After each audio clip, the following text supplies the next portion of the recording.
चुनाव आयोग की चौखट पर पहुंचा राज्यसभा चुनाव में गड़बड़ी का मामला।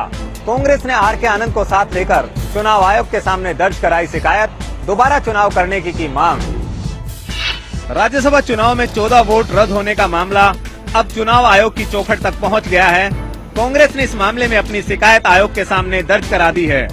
कांग्रेस प्रदेश अध्यक्ष अशोक तंवर और राज्यसभा चुनाव के लिए कांग्रेस की ओर से नियुक्त किए गए ऑब्जर्वर बीके हरिप्रसाद सोमवार को आयोग के दफ्तर पहुंचे और अपनी आपत्ति दर्ज कराई।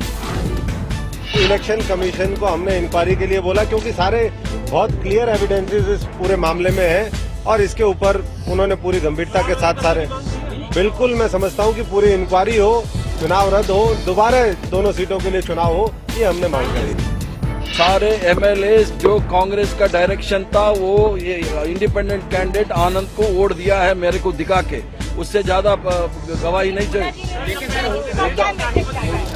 इसने कहा हुड्डा जी ने नहीं दिया है, हुड्डा ने वोट डाला है। खास बात यह है कि वोटिंग की इस गफलत के चलते हार का सामना करने वाले हुड्डा गुट पर षड्यंत्र का आरोप भी लगाने वाले आर के आनंद कांग्रेस के नेताओं के साथ दिखाई दिए।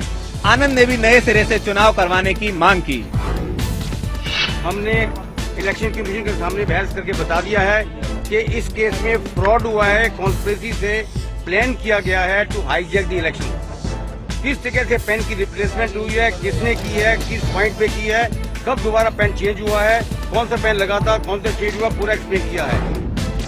गौरतलब है कि 13 वोट पेन की अदला बदली और 1 वोट गोपनीयता भंग करने के चलते रद्द कर दिया गया था और उसी के कारण सुभाष चंद्रा राज्यसभा की चौखट पर पहुंच गए। कांग्रेस की शिकायत के बाद चुनाव आयोग ने हरियाणा के मुख्य चुनाव अधिकारी से मांगी रिपोर्ट।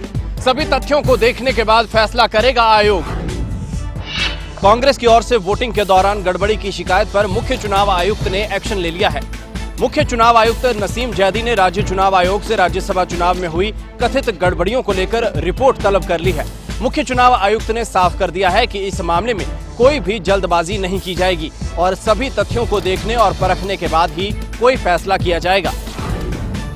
दरअसल ये पूरा मामला उन 13 वोटों का है जो स्याही के फेरबदल के चलते रद्द कर दिए गए थे और आर के आनंद की जगह सुभाष चंद्रा राज्यसभा की दहलीज तक पहुंच गए। चुनाव आयोग की चौखट पर पहुंची कांग्रेस पर इनेलो ने साधा निशाना। अभय बोले, बदनामी से बचने के लिए नोटंकी कर रही है कांग्रेस। राज्यसभा चुनाव का शाही कांड चुनाव आयोग की चौखट पर पहुंचने के साथ ही सियासी दलों में जुबानी जंग और तेज हो गई है। इनेलो नेता अभय चौटाला ने कांग्रेस की ओर से आयोग को की गई शिकायत पर तंज कसा और कहा कि खुद कांग्रेस इस साजिश में शामिल है, लेकिन अब बदनामी से बचने के लिए कांग्रेस आयोग से शिकायत कर रही है। ये केवल और केवल अपने लोगों को कैसे बचाया जा सके, कांग्रेस अपनी बदनामी से कैसे बचे, इसके लिए सारी बातें करी जा रही है। इलेक्शन कमीशन के पास तो जाएगा तो जो कैंडिडेट है वो जाएगा और कांग्रेस इसलिए जा रही है कि कांग्रेस के ऊपर सीधा ब्लेम है, सारे इसको इस बात के लिए ब्लेम करते हैं। अभय ने कहा कि उनकी पार्टी के विधायकों ने कुछ गलत नहीं किया है, लिहाजा वो आयोग की दहलीज पर नहीं जाएंगे। हालांकि वो एक चिट्ठी के जरिए अपनी शिकायत आयोग को जरूर भेजेंगे। चुनाव आयोग में कांग्रेस की शिकायत पर बीजेपी को नहीं कोई ऐतराज। कांग्रेस पर तंज कसते हुए बोले, चाहे तो कोर्ट भी जा सकती है कांग्रेस। राज्यसभा चुनाव का मामला चुनाव आयोग की चौखट पर पहुंचने पर बीजेपी ने भी अपनी प्रतिक्रिया दी है। पार्टी ने कहा है कि इसमें उन्हें कोई ऐतराज नहीं है, कांग्रेस चाहे तो कोर्ट भी जा सकती है। इसके साथ ही पार्टी के नेताओं ने अपनी सफाई भी दी और कहा कि कांग्रेस और इनेलो अपने नापाक गठबंधन के नाकाम होने से बौखला गए हैं। ये सबका हक है, इलेक्शन कमीशन जाएं, कोर्ट में जाएं, आयोग में जाएं, ये उनका खुला विकल्प है, कोई भी जा सकता है। लेकिन उनकी गलतियों से, उनके आपसी झगड़ों के कारण निश्चित तौर पर भारतीय जनता पार्टी द्वारा समर्पित उम्मीदवार जीता है, तो उसके लिए मैं समझता हूँ सुभाष जी को बधाई दूंगा। बीजेपी को नीचे दिखाने के लिए जिस प्रकार से गठबंधन हुआ था और इस गठबंधन में आपस में जिस प्रकार से एक दूसरे को नीचे दिखाने की जो होड़ थी, तो वही इनका पाप जो है इनके सामने आया है। इसी वजह से जो है इनकी दोनों की करारी हार हुई है। हालांकि बीजेपी को इस बात का संतोष है कि इस पूरे गड़बड़ झाले के बीच राज्यसभा की दोनों सीटों पर उसकी पार्टी का कब्जा हुआ है। राज्यसभा चुनाव को लेकर दिग्गजों में ठनी विज बोले, क्या वोटिंग के वक्त सोए हुए थे चुनावी एजेंट?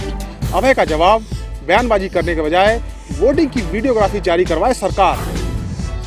राज्यसभा चुनाव में वोटिंग के दौरान कथित तौर पर हुई गफलत को लेकर सियासी दलों में जुबानी जंग लगातार तेज हो रही है। अनिल विज ने सोमवार को ट्वीट के जरिए इनेलो और कांग्रेस पर हमला बोला। विज ने सीधे दोनों पार्टियों के चुनावी एजेंट पर सवाल उठाए हैं। क्या वो सोए हुए थे? क्या वो कलर ब्लाइंड थे? उनको बैंगनी रंग में और नीले रंग में अंतर समझ नहीं आया? इनेलो की तरफ से चुनावी एजेंट अभय चौटाला थे, लिहाजा उन्होंने जवाब देने में देर नहीं लगाई। अभय ने कहा कि सरकार को ऐसे बयानों की बजाय वोटिंग की वीडियोग्राफी जारी करवाने के लिए आगे आना चाहिए। अभय ने यहां तक चुनौती दी कि अगर उनके आरोप गलत पाए गए तो वो राजनीति तक छोड़ने को तैयार हैं।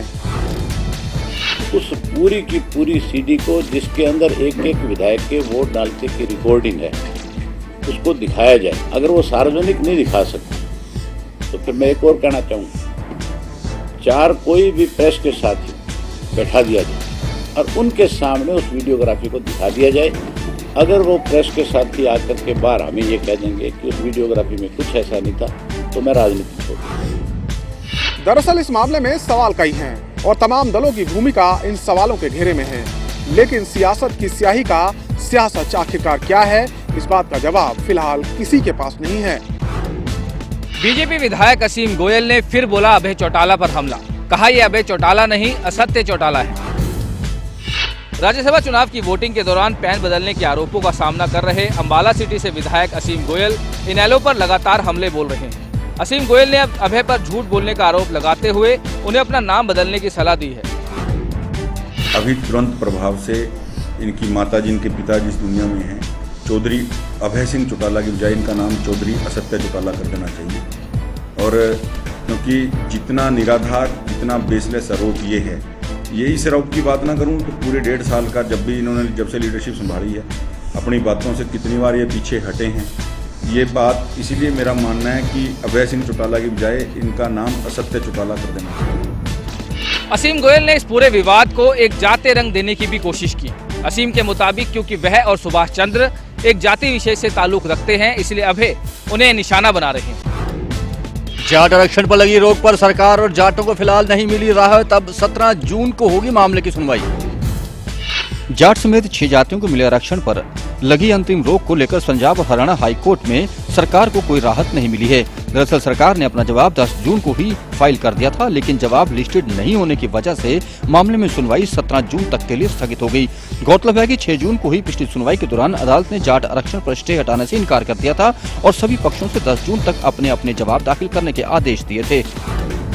बेसिकली हमने जैसे as per last date order था कि आपको 10 तारीख तक एप्लीकेशन फाइल करना है, तो 10 तारीख तक हमने 10 को एप्लीकेशन फाइल कर दिया था, लेकिन by chance it could not be listed today, so we apprise to the court that it could not be listed. तो bank said that we have to read the matter also, so we need time, so matter was urgent for 17।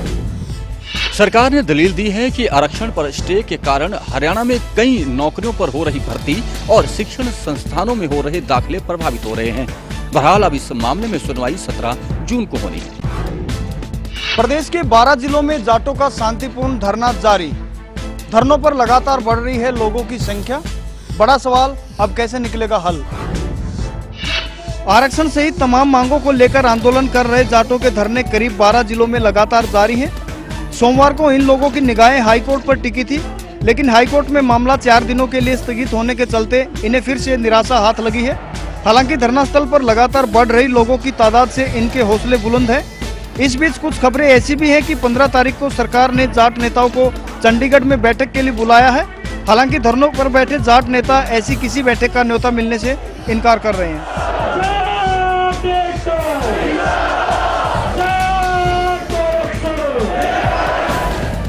ये मांगे सभी माननीय मुख्यमंत्री जी ने अपने मुंह से मानी थी और 22 फरवरी को अपनी जबान पर खड़े उतरे मुख्यमंत्री जी और उनको माने हम अपने घर चले जाएंगे, वरना ये धरना अनिश्चित काल के लिए चलता रहेगा। जाटों का साफ कहना है कि जब तक कोई ठोस समाधान नहीं निकल जाता उनका आंदोलन लगातार जारी रहेगा। ऐसे में धरना स्थल पर लोगों की बढ़ती संख्या प्रशासन के लिए बेचैनी पैदा कर रही है। नियुक्ति की मांग को लेकर जेबीटी के अनोखे विरोध प्रदर्शन जारी। अब बर्तन साफ कर सरकार के खिलाफ जताया विरोध। जेबीटी को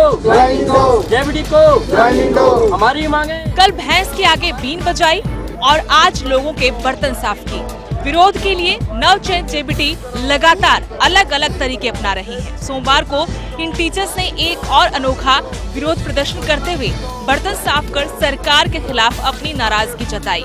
इन टीचर्स के मुताबिक इसके जरिए उनकी कोशिश सरकार को आईना दिखाने की है।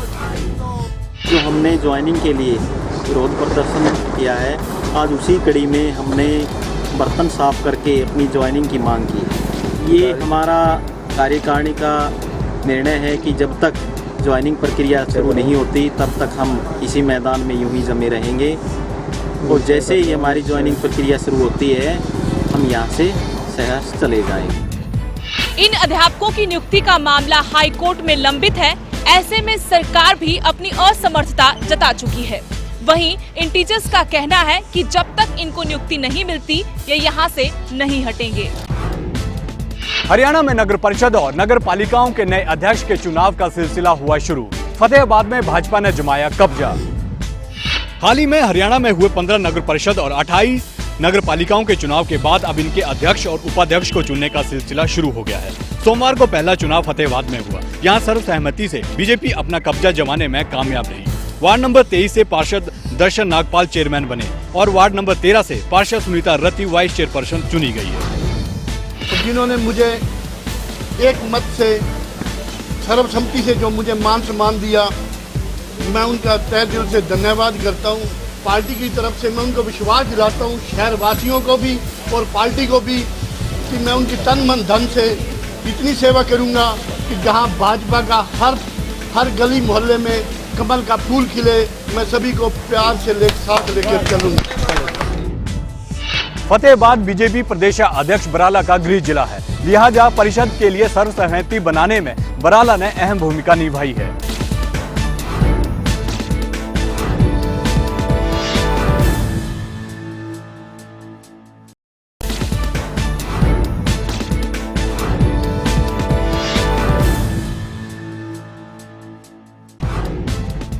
रेवाड़ी से सामने आया एक दिल दहलाने वाला वीडियो। दर्जन भर युवकों ने 2 युवकों पर हमला कर दिया। शरेआम दिन दहाड़े लाठी और डंडों से बुरी तरह पीटा, लोग बने रहे तमाशबीन। रेवाड़ी में 2 युवकों की बेरहमी से पिटाई का फुटेज सामने आया है। तस्वीरों में आप साफ देख सकते हैं कि कैसे भीड़ भाड़ वाली जगह पर दर्जन भर युवक 2 युवकों की बेरहमी से पिटाई कर रहे हैं। कभी ईंटों से, कभी पत्थरों से, तो कभी लाठी डंडों से। दोनों युवकों की पिटाई करते रहे और वहां खड़े लोग तमाशबीन बने रहे।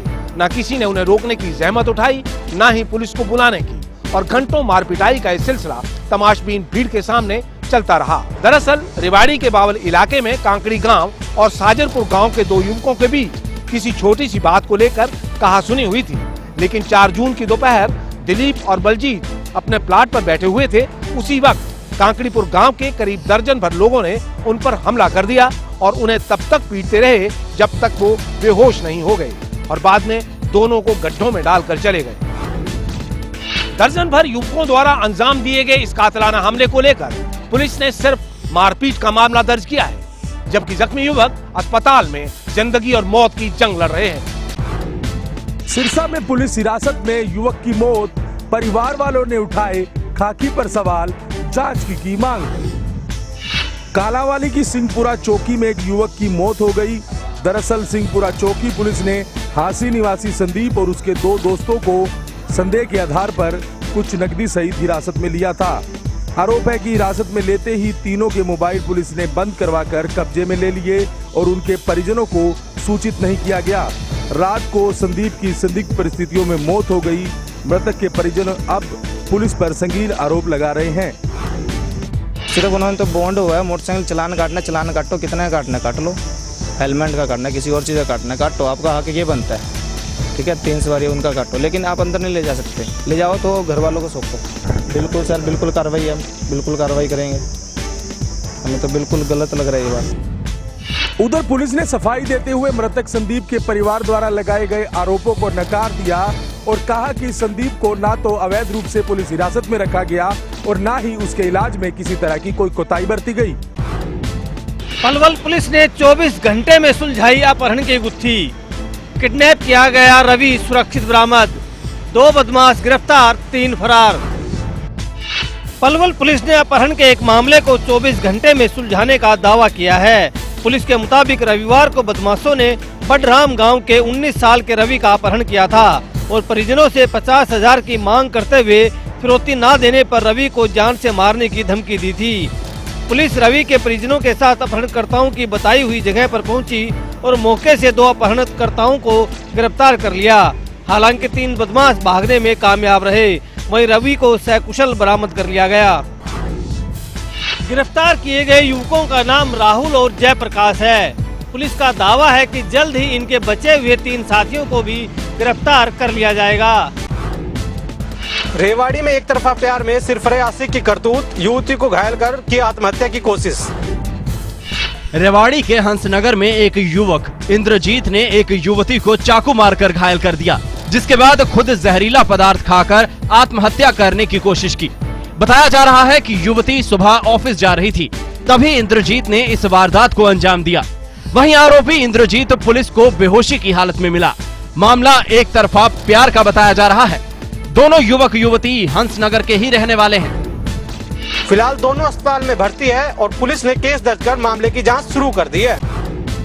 समालखा में एक शख्स की गला दबाकर हत्या, घर के बाहर ही पड़ा मिला शव।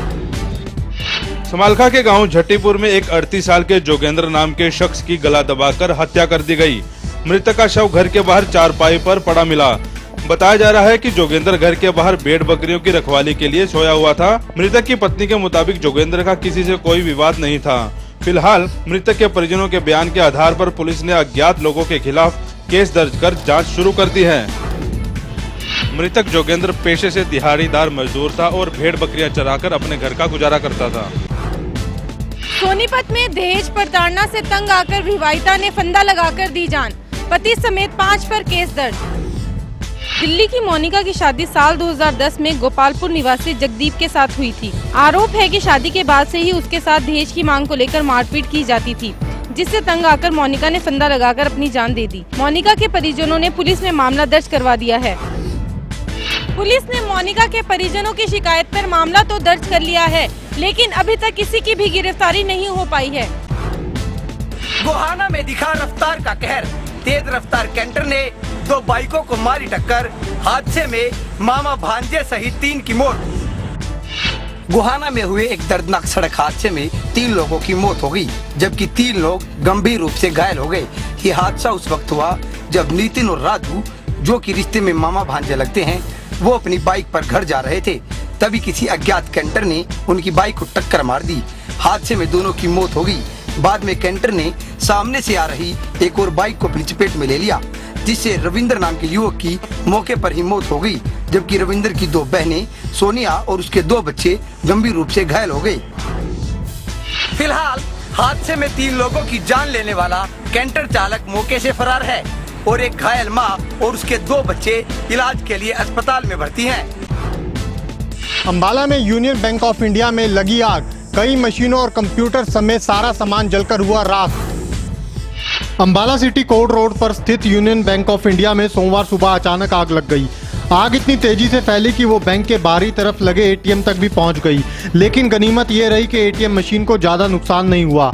बताया जा रहा है कि ये आग उस वक्त लगी जब सुबह बैंक पहुंची एक महिला कर्मी ने लाइट का मेन स्विच ऑन किया और उसके बाद अचानक आग लग गई। ऐसे में अनुमान लगाया जा रहा है कि शॉर्ट सर्किट के चलते बैंक में ये हादसा हुआ। हालांकि दमकल विभाग की 3 गाड़ियों ने कड़ी मशक्कत के बाद आग पर काबू पाया, लेकिन गनीमत ये रही कि बैंक के स्ट्रांग रूम और एटीएम मशीन को कोई बड़ा नुकसान नहीं हुआ।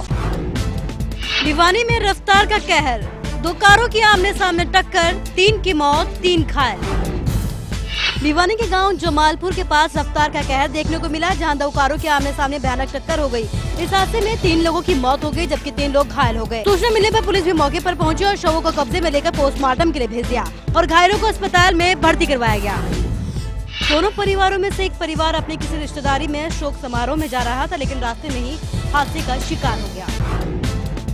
रतिया में बिजली के टावर पर चढ़ा एक युवक को नीचे उतारने में प्रशासनिक अधिकारियों के निकले पसीने। रतिया गांव अहरवा में एक युवक 11,000 वोल्ट की बिजली लाइन के टावर पर चढ़ गया। लोगों ने इसकी जानकारी मौके पर ही प्रशासनिक अधिकारियों को दी, जिसके बाद बिजली की सप्लाई को रोक दिया गया और अधिकारी युवक को नीचे उतारने में जुट गए। जानकारी के मुताबिक युवक उत्तर प्रदेश का रहने वाला है और पिछले कई दिनों से मानसिक रूप से परेशान चल रहा था। अब तीसरी आंख के पहरे में होगा सीएम सिटी करनाल का बस स्टैंड। चारों गेट पर लगाए गए सीसीटीवी, धमाकों की वारदात के बाद बढ़ाई गई सुरक्षा। प्रदेश में पिछले दिनों बसों में हुए विस्फोट और लूटपाट की बढ़ती वारदातों को देखते हुए रोडवेज की ओर से अब बस स्टैंडों की सुरक्षा बढ़ाई जा रही है। शुरुआत सीएम सिटी करनाल से हुई है। यहां बस स्टैंड के चारों गेट पर सीसीटीवी कैमरे लगा दिए गए हैं। इससे अब बस स्टैंड में आने जाने वाले हर व्यक्ति पर नजर रहेगी। इसके अलावा बस स्टैंड परिसर में यात्रियों की हर गतिविधि पर तीसरी आंख का कड़ा पहरा होगा। कैमरे की रिकॉर्डिंग सीधे जीएम कार्यालय में लगी स्क्रीन पर दिखाई देगी। ऐसे में जीएम अपने कार्यालय में बैठे बैठे ही बस स्टैंड की हर गतिविधि पर नजर रख सकेंगे। बस स्टैंडों के साथ साथ सरकार की योजना रोडवेज की बसों में भी सीसीटीवी कैमरे लगाने की है। पहले चरण में 300 बसों में सीसीटीवी लगाए जाएंगे। अब वायरलेस होगा सिटी ब्यूटीफुल चंडीगढ़। हवा में नजर नहीं आएगी बिजली की तारें। योजना पर काम हुआ शुरू। सिटी ब्यूटीफुल चंडीगढ़ अब और खूबसूरत दिखना शुरू हो जाएगा। कुछ ही महीनों के बाद शहर में कोई भी बिजली की तार नजर नहीं आएगी। दरअसल देश की पहली प्लान्ड सिटी चंडीगढ़ में अब बिजली की समस्या से निजात मिलने वाली है। शहर में बिजली की तारें अब अंडरग्राउंड हो जाएगी। इसके लिए काम शुरू हो गया है।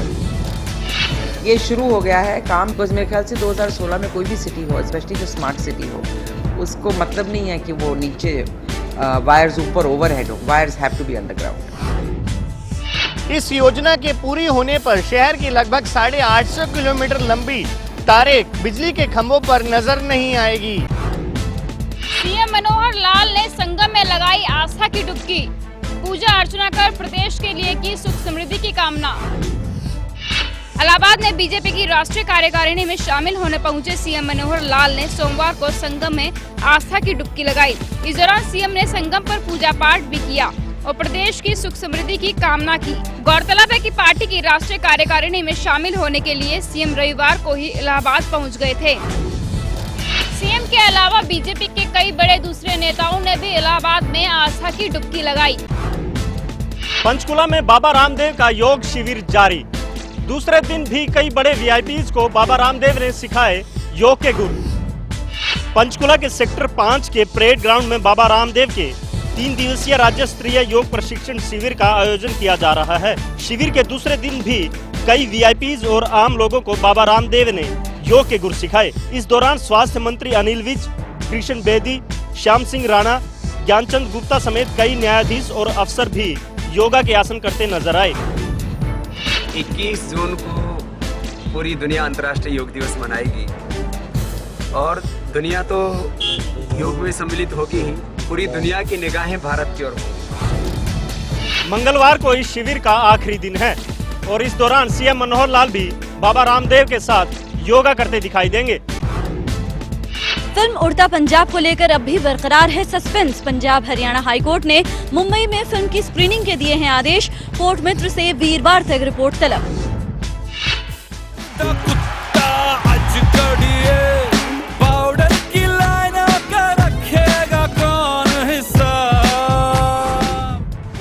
फिल्म उड़ता पंजाब की रिलीज को लेकर अब भी सस्पेंस बना हुआ है। पंजाब में फिल्म की रिलीज के विरोध में दायर की गई एक याचिका पर सुनवाई करते हुए सोमवार को पंजाब हरियाणा हाईकोर्ट ने सेंसर बोर्ड, फिल्म के निर्देशक और केंद्र सरकार को नोटिस जारी कर दिया और मंगलवार को फिल्म की स्क्रीनिंग कराने के आदेश दिए हैं। इसके अलावा अदालत ने कोर्ट मित्र सुजॉय कांटावाला को फिल्म की स्क्रीनिंग देखने के बाद वीरवार तक अदालत में रिपोर्ट दाखिल करने का भी आदेश दिया है।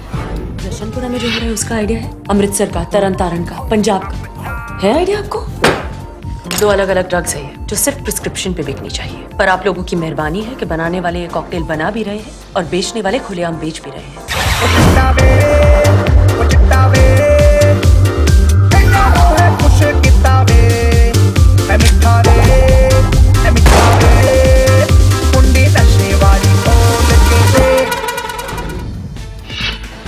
बॉम्बे हाई कोर्ट ने फिल्म के प्रोड्यूसर से फिल्म का एक सीन कट करने और 3 डिस्क्लेमर्स के साथ फिल्म दिखाने की शर्त पर मंजूरी दे दी है।